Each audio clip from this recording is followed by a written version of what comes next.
Nifi jayli bebi dijejune da amada nulada Allah sallallahu alaihi wasallam. En jetti Allah no fewi en juule nulal makko sallallahu alaihi wasallam en bi alhamdulillahi rabbil alamin alhamdulillahi rabbil alamin alhamdulillahi rabbil alamin min ko Amadou Baro Ba mbiyetemi ko min jogui konngol feddene wiye cadre d'échange et d'organisation des disciples de Ceerno Alhaji Mamadou Saydou Ba ɗum woni fedde almuɓe Ceerno Alhaji Mamadou Saydou Ba radiallahu taala anhu kadi min woni chargé de communication. Allah waɗi en goto e almuɓe Ceerno Alhaji Amadou Tidiani Ba, Allah waɗi en kadi mo ganduɗa e ɗiɗo duuɓi cakkitiɗi ɗo fof eɗen tawe ko ganduɗa kañum woni Daka, eɗen jetti ɗum Allah no fewi. So tawi en mbaɗi ɓeto e fannu communication walla mbiyen e fannu kumpite ma en ƴeew hikka kam eɗen gandi ko ari ɗo e jaydiyankoɓe en meeɗano ɗum teskade ɗo e nder Daka he. Donc eɗen gandi en jiiɗo jaydiyankoɓe ko famɗi foof kam capanɗe jeeɗiɗo walla capanɗe jeegom. Donc ɗum ɗon hono muɗum weeɓani. Kadi en gandi Daka sifa muɗum wonano sifaji kawte goɗɗe ɗe ni, par ce que tawi en ƴewnima Daka ko balɗe sappo ala ɗo jeyata e nder aduna he tawa ɗon événement religieux na waɗa wona balɗe sappo. ɗum ko gueɗel ɗiɗaɓel ngel Madina Gounass woni ko fodde 500 e ko fawi kilométre hakkude mum e lammorde leydi Sénégal. Donc jaydiyankoɓe ɓurata tan tingtinde ko kabaruji gimmotoɗi e nder région de Dakar. So tawi ɓe mbaɗi déplacé fodde ko kilométre uji poɗɗini, ɗum ɗon ko yidde ɗum kadi ko arde tawtorede nde ɗo lunde alliyankore nde ganduɗa ko caggal Allah ko ko Ceerno Alhaji Mamadou Saydou radiallahu taala anhu sincide e 1942. Gueɗel tataɓel ngel ko ngulekiki ɗum fof e wade noon jaydiyankoɓe gaari eɗen 45 voire 46 degré à l'ombre kono ɗum haɗaniɓe ɓe mbaɗi golle mabɓe wadde fannu hikka innovation walla mbiyen noɓe gardini ɗum kam en meeɗa yiide ɗum ɗo. Donc e ɗiɗo duuɓi tati cakkiɗiɗi naam jaydiyankoɓe ne gara, média ji ne gara, site internet radio télé e ko ɗum wawi wonde foof, kono hikka noɓe gardini kadi ɓuuri fewde ɓuuri yuɓɓude ɓuuri hewde ko ɗum woni ko serdi hikka o édition ngaji ɓennuɗi. Mi sikkani so tawi mi wawat jabade ngal ɗo namdal no fewi par ce que batte sécurité o ko yettude ɓe ganduɗa ko kamɓe goni les forces de défense et de sécurité, woni konunkoɓe ɓe, woni gendarmerie, woni police frontière, woni sapeur pompier, woni service 10e, kala mo ganduɗa tan ko ɓontoɗo tundi en jettiɓe e garal mabɓe, en jettiɓe e golle ɗe ɓe goni e wadde. Kono ɗum ɗon mi sikki ko comité d'organisation ko kañum artoyten, par ce que minen nous sommes là pour appuyer, min gari ko wallodirde e mabɓe, min gari ko ƴewde ko ganduɗa kañum woni ko ngakkata ko min ƴeewa no ɗum safrira, min gari kadi ko yettinde anniya ceerno fewde e amen, ɗum wonno jaɓɓanade mo hoɗɓe makko tedduɓe ɓe, min ballodira e mabɓe beele kala ɗo ɓe mbawi wonde ɓe mbawa rewde Allah subahanahu wa taala, ɓe mbawa wonde no ɓe goniri, par ce que eɗen jogui hoɗɓe immiɓe ɗo un peu partout à travers le monde. Donc ngal ɗon namdal jafoɗa kono ko ɗon mbawmi ngal jaborade. Eyyi hikka kam en jii innovation eɗen jettira ɗum ceerno Ahmadou Bayel Ceerno mo ganduɗa Allah waɗi ko kanko ardi comité d'organisation ko almudo ko ɓiɗɗo halifa o, kono waɗi golle baɗɗe fayida no fewi, golle joɗɗe. Par ce que tawi en ƴewtidima ɗo daariɗen ɗo caggal mum seeɗa tan e worgo banggue jamaka ko ɗon yeeyannoɓe gonanno, ɓe ɗesanno ni tampinde yimɓeɓe seeɗa e garal mabɓe rewde Allah subahanahu wa taala. Kono so tawi en ƴewdima hikka ko waɗi ko o ittiɓe ɗon o nayiɓe banggue hirnangue jamaka, te ɗum mi sikki ko hunde wande fayida. Haɗata kamɓe toon toɓe goni toon mabɓe keɓ ko Allah yiɗiɓe ko,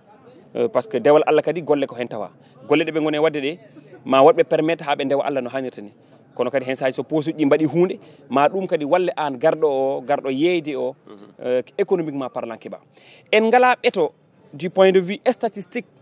ko ɓetata économie taweteɗo e nder Daka, kono enen fof eɗen gandi leydi Mauritanie, leydi Guinée, leydi Mauritanie ko heewi e caƴade ko toon immoto, ko heewi e coursaji e defte ko winda e alquran walla arabe ko toon immoto, ɗum ko gueɗel. Leydi Guinée Conakry sa ƴeewi ko wiyete ko tentulu, haaloɓe Pulaar Cameroun mbiya nebam boɗejam, ɗum woni l'huile de palme, diwtir enen noon mbiten, ɗum immoto koto Guinée Conakry. Njumri ko heewi en immoto ko Guinée Bissau walla Guinée Conakry ha joni. Mali gueɗe kewɗe ɗe ganduɗa ko ñameteɗe ɗo e Daka, ko ñametede nder Sénégal ana guimmo toon. Wadde so Daka yonti ɗeɗo leyɗe ɗe kalmi ɗo joni Gambie ɗo woɗɗani sukara e nebbam e kala ko wawi wonde ana heewi immade toon. Wadde ɗeɗo gueɗe ɗeɗo leyɗele nayyi ɗe kalmi ɗo, so Daka yonti ko adi Daka fodde lewru walla lebbi ɗiɗi e caggal Daka kadi e hakkude Daka nde eɓe gadda marchandise uji mabɓe, ɗum c'est des milliards et des milliards. Namen ɓetani ɗum en mbawa haalde chiffre, kono enen gandi ko ɗum nafata ko tawaɓe e ndeɗo nokkure walla ngu mbiyen e ngal diwal surtout e région de Kolda région de Ziguinchor région de Sédhiou woni Casamance naturel ma wod ko ɗum nafi ɓe e nder gurdam mabɓe ma wod ko ɗum ɓeydi ɓe e batte faggudu te ɗum ɗon ko hunde wonde fayida heddi kay joni noon ko holno mbatten ha ɓeto ngo wawa latade holno mbatten ha keɓanen ɗum ce qu'on appelle les données statistiques taw ko économiquement par ce que les flux financiers woni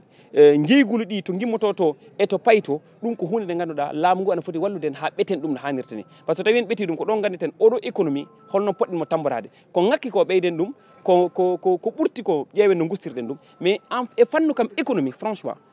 daka o ko nannata ko e nder faggudu leydi ndi ana heewi daka o ko wallata yimɓeɓe e nder faggudu ana heewi kono noon maɗum reene maɗum ƴewte beele alhaali o wawa ɓeydu nafde yimɓeɓe foof en tant que journaliste ko weltare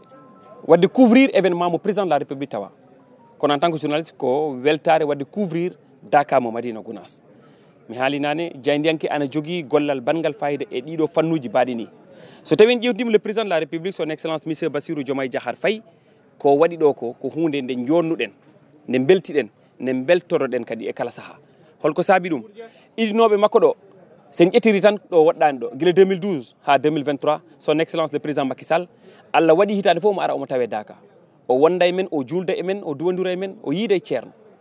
so tawi Allah ittimo ɗo nde wonno laamu ko Allah jogui hokkiti laamu ngu son excellence Bassirou Diomaye Diakhar Faye ma en taw o rewi e koyɗe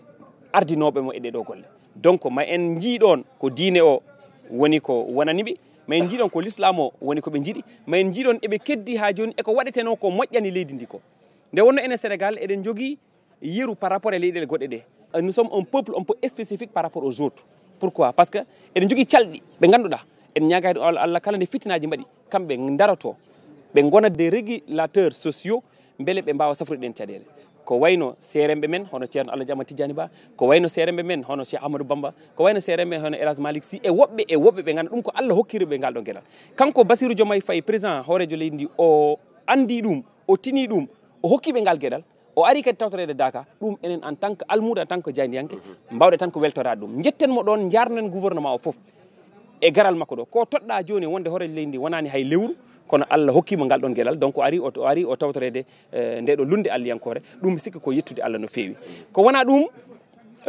ɗo gonɗen almudo ɗo ma en taw ko waɗi ko ana hani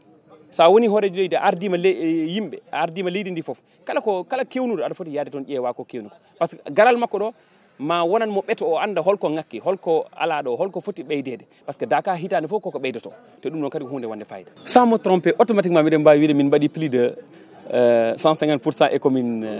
e komin jinno ko aɗa andi COD cadre d' échange et d' organisation des disciples ceerno Alaji Mamadou Seydou Ba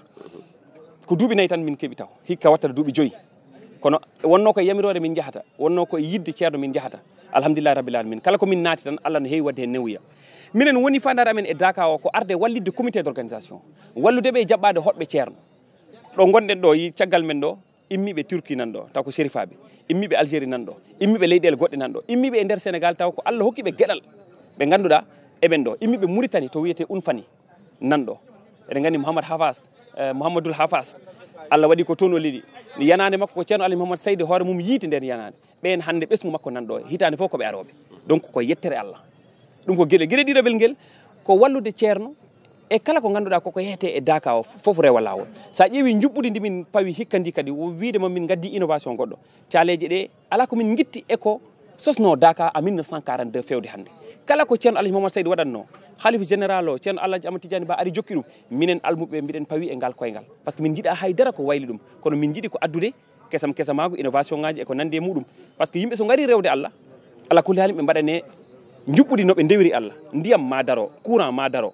eyyi koye nguley kadi gonɗen ƴewonen ɓe holnoon ɓe goniri beele ɓe mbawa rewde Allah subahanahu wa taala donc COD koye ɗum ɗon dari guila ɗiɗo duuɓi hikka kadi min garino min gardano min mbaɗi komin mbaɗatno ko mbiɗa sikki ko heddi koye Dakar hewani yo Allah hokku en timminde dow jaam min mbaɗi kala juɓɓudi ndi min mbaɗatno te hikka kadi min gaddi oɗo innovation kesso eyyi wasi o kam ko yettude Allah taw e julde nulaɗo makko sallallah alih w sallam yettande Allah ceerno ñagade Allah subahanahu wa taala nde Allah hokkatamo gurdam juɗɗam